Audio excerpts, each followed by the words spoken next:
Oškvarkové pagáče.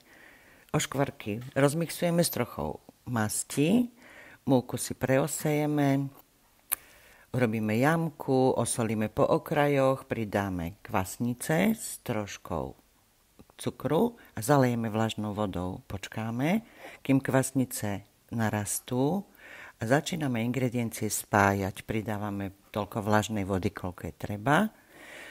K tomu pridáme ešte masť a trochu oleja a cez to spájame a neskôr vypracujeme. Keď je vypracované, necháme ho nakysnúť. Potom si pomúčime dosku, preložíme cesto, pospájame a vyvalkáme. Celé cesto potrieme hmotou s oškvarkou a 4-krát preložíme.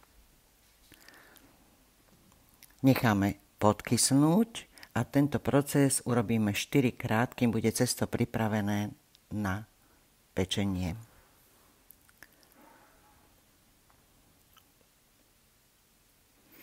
Cesto rozvalkáme a vykrajujeme pagáče.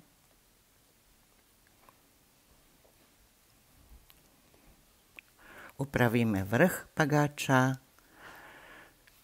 a ďalej upravíme do finálnej podoby.